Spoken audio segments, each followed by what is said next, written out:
Gəlin həyat haqqında bir neçə idiomla tanış olaq. Biz bilirik ki, gündəlik ingilis dilində idiomlardan çox istifadə olunur. İngilis dili biliyimizin hər tərəfli olduğunu göstərmək istəyiriksə, onda gəlin idiomlardan danışıqda istifadə edək. Başlayaq. Birinci idiom gördüyünüz kimi the ball is in your court. It's your turn to take action or make a decision. Əgər biz demək istəyiriksə, növbə artıq səndədir, qərar vermək sənlikdir və ya hərəkət etmək sənlikdir.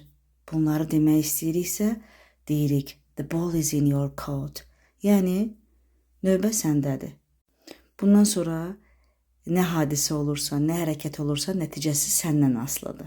İndi gördüyünüz dialoqu gəlin göz önümüzə gətirək. Məsələn, biri soruşur, what should I do now? İndi görən neyniyim? Digəri ona cavab verir, I gave you my opinion. Yəni, mən öz fikrimi sənə dedim. The ball is in your court. Artıq hər şey sənin əlindədir, sənlikdir. Və ya növbə sənindir. İkinci idiom, the second idiom, burning the candle at both ends. The second idiom is burning the candle at both ends. It means working too hard or staying up late and waking up early, leading to exhaustion. Bu ifadə kimlərə aiddir? Səhər tezdən işləyib, səhər tezdən yuxudan oyanıb, gecə yarısına qədər işləyən, özünü yoran insanlara aiddir. Yəni, özünü oda közə vuran, gecə-gündüz işləyən insanlar haqqında bu idiomu, bu ifadəni işlədə bilərik. Burning the candle at both ends. İdiomun yadımızda qalması üçün kiçik bir dialoqa müraciət edək. Are you still working? Sən hələ də işləyirsən? Yeah, day and night. Hə, gecə də gündüz də.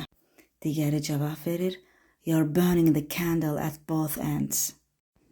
Üçüncü idiom, every cloud has a silver lining. It means there is something good in every bad situation.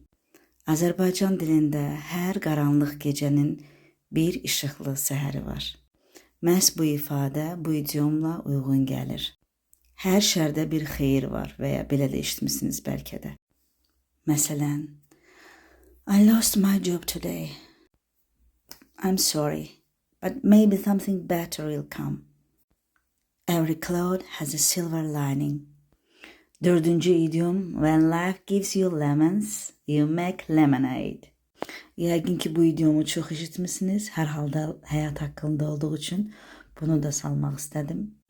It means turn a bad situation into something positive. Həyata pozitiv yanaşmağı, hər hansı bir pis məsələdən yaxşı nəticə çıxarmağı öyrədir bizə bu idiom. Həyat sənə adından da göründüyü kimi, həyat sənə limon verəndə ondan limonad düzəlt. For example, the trip got cancelled, yəni səyahət təxirə salındı. Let's do something fun at home instead. Gəl bunun yerinə evdə əyləncəli bir şey eləyək. Yeah, when life gives you lemons, make a lemonade.